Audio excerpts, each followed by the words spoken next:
If you're even thinking about buying a home or refinancing your current one, well, listen closely because this deep dive is for you.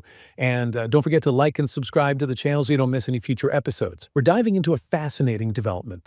Mortgage rates have dipped to their lowest point since December 2024. At first glance, this seems like a dream come true for anyone looking to enter the housing market. But as we'll uncover, there's a lot more to this story than meets the eye. Let's start with latest figures of the week ending March 6th. 30-year fixed-rate mortgages averaged 6.63%, a noticeable drop from the previous week's 6.76%.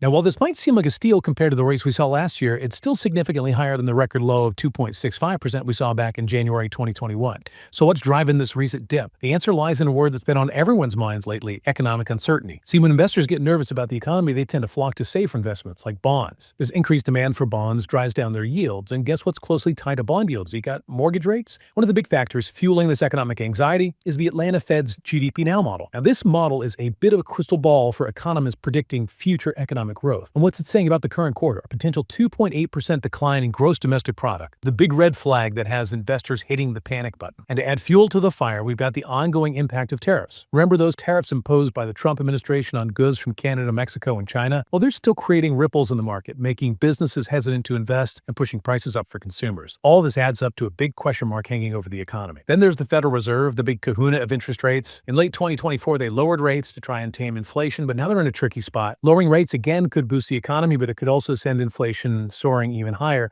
especially with those pesky tariffs still in the mix. It's a tightrope walk, and the Fed's uncertainty is making investors even more jittery. Okay, so we've got economic jitters, a gloomy GDP forecast, and a Federal Reserve stuck between a rock and a hard place. So what does this mean for you? Well, it's not necessarily all doom and gloom, remember? Those lower mortgage rates. That's actually good news for some buyers. Think about it. If you're financially secure and have been eyeing the housing market, this could be your chance to snag a home at a more affordable rate. Of course, you don't want to jump in blindly. You've got to weigh the risks and benefits carefully. But for some verge, this dip in rates could be the perfect opportunity. This dip in mortgage rates has sparked a surge in mortgage applications. Refinance applications are up a whopping 37%, and purchase applications have seen a healthy 9% jump. This tells us that while some folks are hesitant, others are seizing the moment and either entering the market or refinancing their existing loans. This surge in applications could be a sign that the housing market isn't headed for a crash. It might just be going through a period of adjustment as both buyers and sellers navigate this new economic landscape. And let's not forget that the housing market is cyclical. It's like a roller coaster with its ups and downs. This current situation is just another twist in the ride. Now, here's where it gets really interesting for those of you who are already homeowners.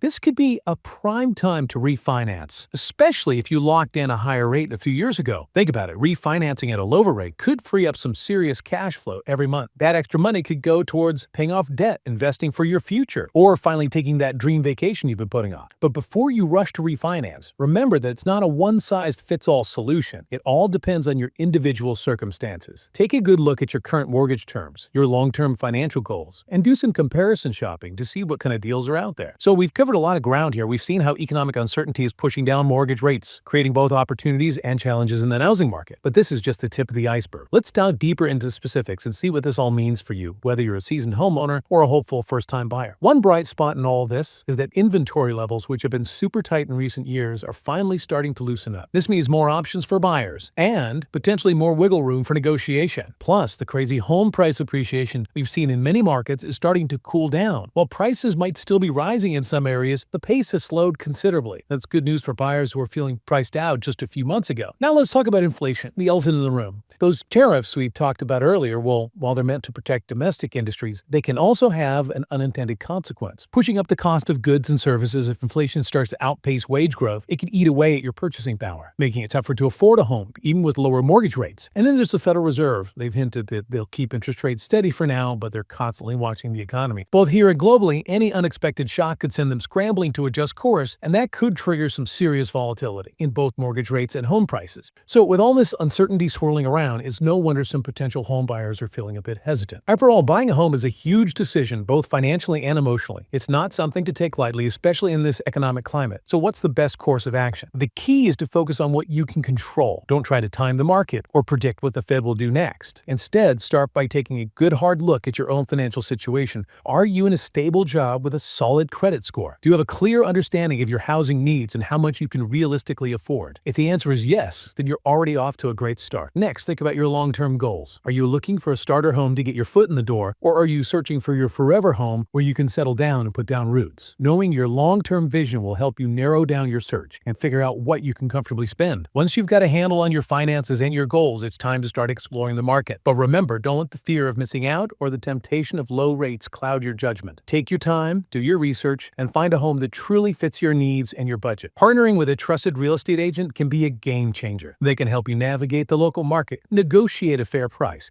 and understand the ins and outs of different neighborhoods. Think of them as your personal housing market Sherpa, guiding you through the entire process. Even though the economy might seem a bit shaky right now, the housing market is incredibly resilient. It's weathered storms before, and it will weather them again. The key is to stay informed, make smart financial choices, and always keep your long-term goals in sight. Now let's shift gears and talk about refinancing. With mortgage rates at their lowest point in over a year, refinancing might seem like a no-brainer, but hold on a second. Just like buying a home, refinancing is a big decision that requires careful consideration. Start by taking stock of your current mortgage terms. What's your interest rate? How many years are left on your loan? And what are the closing costs associated with refinancing? Once you have a clear picture of where you stand, it's time to shop around. Don't just settle for the first offer you get. Compare rates, fees, and terms from different lenders to make sure you're getting the absolute best deal. And don't forget to factor in your long-term plans. Are you planning to stay in your current home for the long haul, or are you thinking about selling in a few years? If you're planning to move soon, refinancing might not make sense as you might not recoup those closing costs before you sell. But if you're planning to stay put for a while, refinancing could save you a bundle over the life of your loan. Lowering your monthly payments could free up cash flow for other financial goals, like boosting your retirement savings or finally tackling that kitchen renovation you've been dreaming of. Refinancing can also be a great way to adjust the terms of your mortgage. You could switch from a 30-year mortgage to a 15-year mortgage, which could help you build equity faster and pay off your loan sooner. Sure, your monthly payments might go up a bit, but you'll save a ton on interest in the long run. At the end of the day, the decision to refinance is a personal one. There's no right or wrong answer. And what works for one homeowner might not work for another. The key is to weigh the pros and cons, consider your individual circumstances, and make a choice that aligns with your long-term financial goals. Don't forget to like and subscribe to the channel so you don't miss any future episodes. As we've explored, the current economic environment is a bit of a mixed bag for the housing market. It's a time for both buyers and sellers to stay informed, adapt their strategies, and make thoughtful decisions that align with their individual situations and long-term goals. Navigating the housing market can feel overwhelming, especially with so much economic uncertainty swirling around. But by understanding the forces at play, seeking guidance from trusted experts, and prioritizing your financial well-being, you can make empowered choices that set you up for success. Remember, the housing market is cyclical. It's like a tide that ebbs and flows with natural periods of growth and contraction. What truly matters is your ability to make sound decisions that support your overall financial health and long-term goals, regardless of the market's current state. So whether you're a seasoned homeowner considering a refinance or a hopeful first-time buyer dipping your toes into the market, remember, stay informed, do your due diligence, and make choices that feel right for you. And above all, don't let fear or uncertainty paralyze you. The housing market has weathered countless storms, and it will continue to do so. By staying informed and focusing on your personal goals, you can navigate this complex landscape with confidence and make decisions that serve you well for years to come. Thanks for joining us for this deep dive into the fascinating world of mortgage rates and their impact on the housing market. We hope you found this information valuable and insightful. Don't forget to like and subscribe to stay updated on future episodes. We'll see you next time.